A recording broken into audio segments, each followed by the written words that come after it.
नमस्कार साथियों, प्रताप क्लासेस के यूट्यूब प्लेटफॉर्म पर आप सभी साथियों का फिर से स्वागत है। फिर हम बात करेंगे फर्स्ट ग्रेड स्कूल व्याख्याता भर्ती परीक्षा को लेकर भारत के इतिहास में राष्ट्रीय आंदोलन विषय से संबंधित वीडी सावरकर जी को हम पढ़ने वाले हैं, यानी विनायक दामोदर सावरकर जी को हम पढ़ने वाले हैं। ये आरबीएसई बुक क्लास 11 है ओल्ड पॉलिटिकल की, जिसमें कुछ टॉपिक्स दिए हुए हैं आपके फर्स्ट ग्रेड से संबंधित, जो टॉपिक्स हैं आपके भारतीय इतिहास में राष्ट्रीय आंदोलन से संबंधित। तो कुछ व्यक्तित्व मैंने आपको बता दिए, तो आज हम पढ़ने वाले हैं वीडी सावरकर जी को। सभी साथी वीडियो को लाइक कर दीजिए, शेयर कर दीजिए।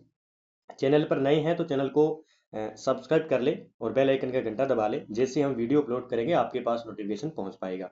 और प्रताप क्लासेस के टेलीग्राम को भी ज्वाइन कर लो, वहां पे आपको वीडियो और नोटिफिकेशन की सूचना मिलती रहती है। तो बात करते हैं आज के महत्वपूर्ण टॉपिक्स की, जो हमारे एग्जाम के लिए महत्वपूर्ण होने वाला है।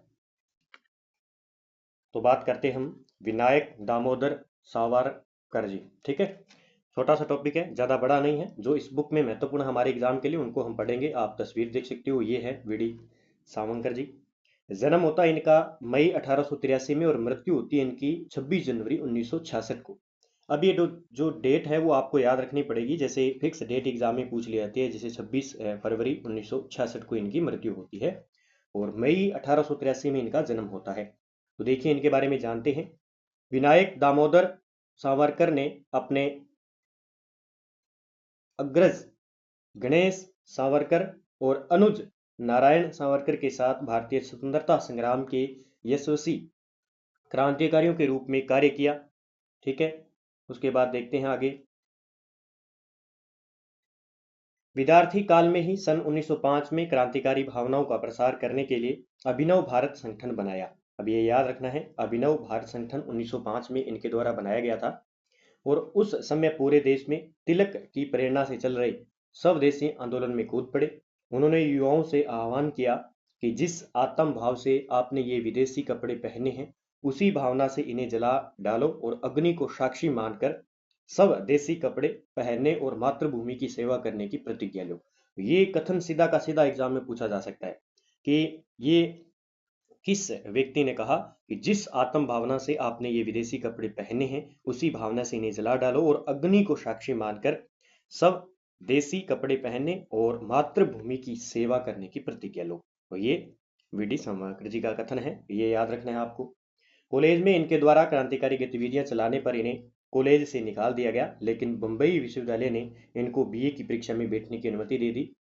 इंग्लैंड के धनी, सामर्थ्यवान और योग्य विद्यार्थियों को क्रांतिकारी की मुख्य धारा से जोड़ने के लिए वे छत्रपति शिवाजी छात्रवृत्ति यानी वजीफा मिलने पर वकालत के लिए इंग्लैंड गए। ठीक है, ये भी पूछा जा सकता है कहाँ पे गए थे, इंग्लैंड गए। वहां इंडिया हाउस में डेरा जमाया और यह हाउस लंदन में भारतीय क्रांतिकारियों का गढ़ बन गया था, जहां सन 1907 में अंग्रेजों ने 1857 की भारतीय क्रांति के असफल होने के उपलक्ष्य में अर्ध शताब्दी समारोह का आयोजन किया। वहीं इन्होंने 8 मई 1908 को इंडिया हाउस में 1857 का स्वतंत्रता दिवस धूमधाम से बनाया। तो ये भी याद रखना है।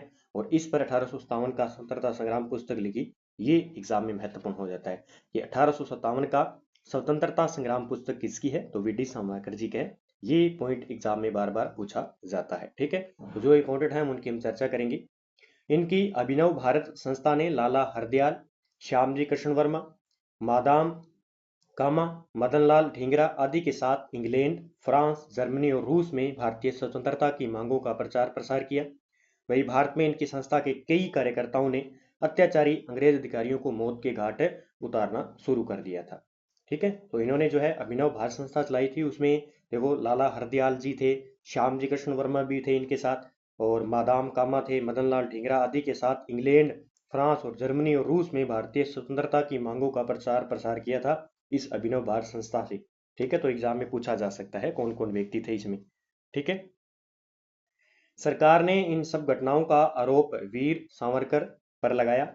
ब्रिटिश सरकार ने इन्हें 13 मार्च 1910 को गिरफ्तार कर लिया और 50 वर्ष का कठोर कारावास देकर अंडमान की जेल है काला पानी की सजा में भेज दिया। अब ये एग्जाम में प्रश्न बनता है, सबसे पहले इन्हें गिरफ्तार कब किया गया, 13 मार्च 1910 की बात है। और कितने वर्ष का, ये सीधा एग्जाम में पूछा जा सकता है। 50 वर्ष का, सीधी की सीधी लाइन उठा के डाल देंगे उसमें कि वी.डी. सावरकर जी को कितने साल की कठोर कारावास दिया गया था? 50 वर्ष, 25 वर्ष, 20 वर्ष, इस प्रकार के 50 वर्ष। ठीक है। दूसरा, जेल कौन सी थी? तो अंडमान निकोबार के अंदर जेल है, काला पानी की सजा जिसे कहते हैं, वहां पे भेज दिया गया था। यानी जेल है, उसके आसपास क्या है? पानी ही पानी है, तो उसे काला पानी की सजा कहा जाता है। तो ये याद रखना है। यहाँ उन्हें कोहलू के बेल की तरह जोता गया था। ठीक है। पहले जो है यातनाएं दी जाती थी, काम करवाया जाता था, कैसे भी करके अंग्रेज होते थे वहां पे। तो पॉइंट जो हमारे लिए इंपॉर्टेंट है कि वी.डी. सावरकर जी को किस जेल में भेजा गया? अंडमान निकोबार जेल के अंदर। ठीक है। दूसरा, कितने वर्ष का कारावास था इनको? 50 वर्ष का कारावास था। और किसने? ब्रिटिश सरकार ने इन्हें 13 मार्च 1910 को गिरफ्तार करके। ठीक है। अब हो सकता है एग्जाम में पूछा जाए कि वी.डी. सावरकर जी को कब गिरफ्तार किया गया?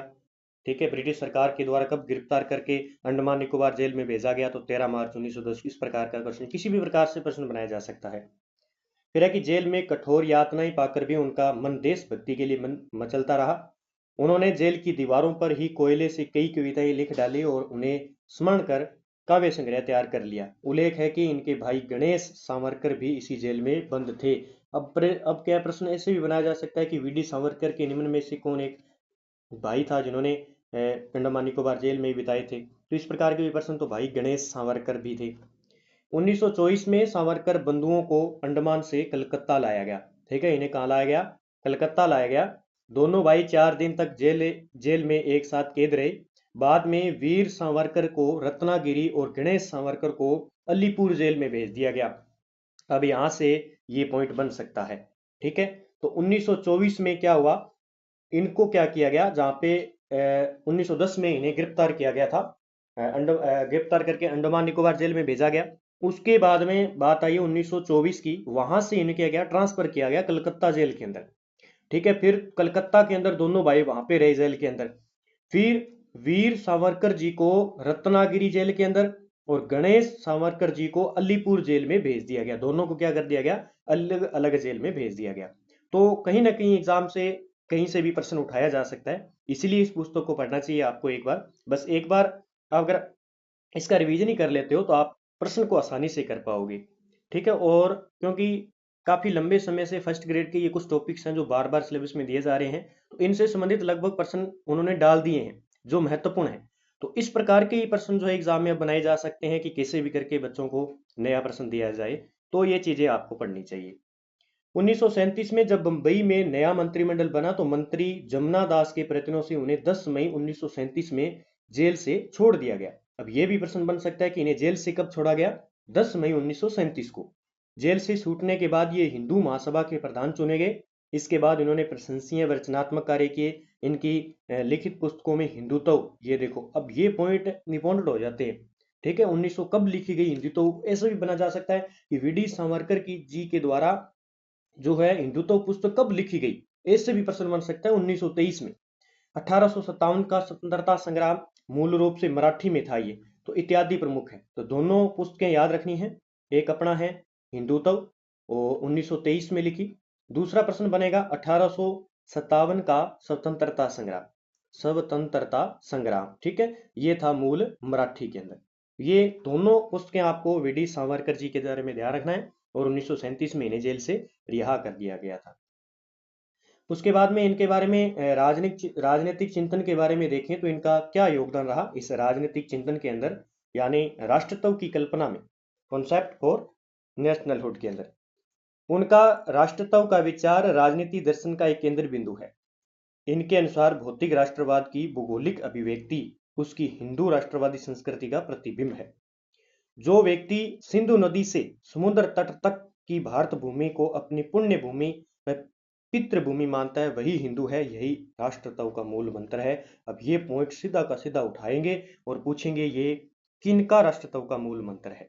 वी.डी. सावरकर जी का, महात्मा गांधी का। इस प्रकार आपको टॉपिक दे दिए जाएंगे।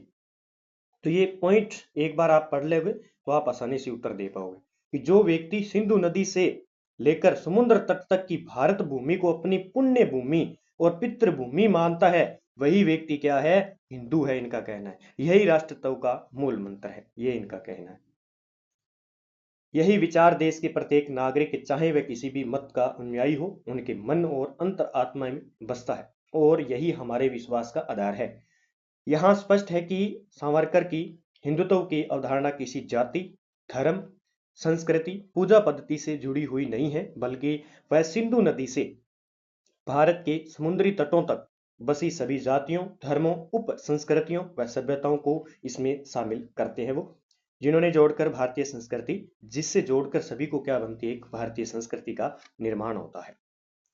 आगे बात करते हैं। देखिए, हमारे देश के करोड़ों सिख, जैन, लिंगायत और भिन्न भिन्न समाज के लोगों और उनकी भी 10 पीढ़ियों के इतिहास को पलट कर देखें तो पता चलेगा कि सभी संप्रदाय और मत मतांतर हिंदू संस्कृति में ही पल्लवित हुए हैं। अतः हम सब इतने एकाकार हो गए हैं कि यही भूमि हमारी पुण्य भूमि और पितृभूमि हो गई है। वीर सावरकर का कहना है कि सभी वर्ग के लोग हिंदू बहुसंख्यक वर्ग के साथ मिलजुल कर कार्य करें और अपने आप को इस देश की सामाजिक, आर्थिक व राजनीतिक जीवन में आत्मसात कर लें। दूध में चीनी की तरह मिलकर इस संस्कृति को ही और भी श्रेष्ठ बनावें। तो ये कथन कहीं ना कहीं उठा के दे दिए जाएंगे कि दूध में चीनी की तरह मिलकर किसने भारतीय संस्कृति को अपनी आत्मश्रेष्ठता यानी श्रेष्ठ बनाने के लिए कहा है, तो वीडी सावरकर जी को। ठीक है, तो ये भी बन सकता है।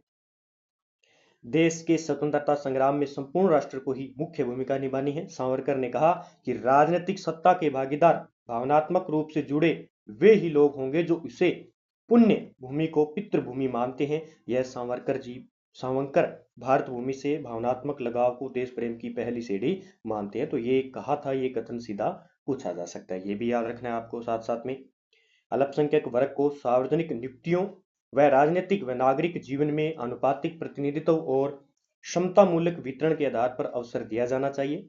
उन्हें योग्यता के आधार पर भी सभी क्षेत्रों में भाग लेने की भी अनुमति होनी चाहिए। इनका राजनीतिक चिंतन है, इस प्रकार का जो एग्जाम में पूछा जा सकता है।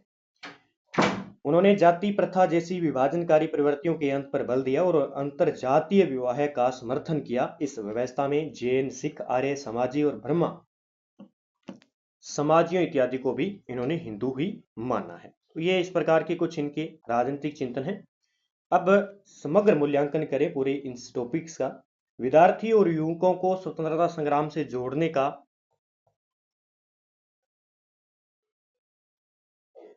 का महत्वपूर्ण श्रेय वीर सावरकर जी को जाता है।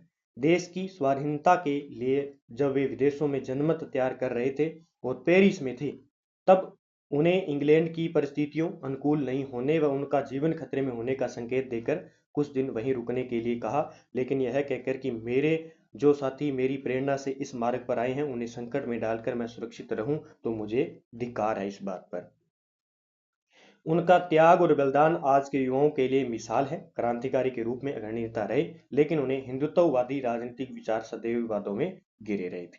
तो ये थे हमारे वीडी सावरकर जी, जिनके बारे में हमने अच्छी तरीके से पढ़ा। तो हमें इंपॉर्टेंट जो देखने थे वो एग्जाम की दृष्टि से पॉइंट देखने थे, जो मैंने आपको बताए हैं उनको अच्छे तरीके से गौर से देख लेना और पढ़ लेना।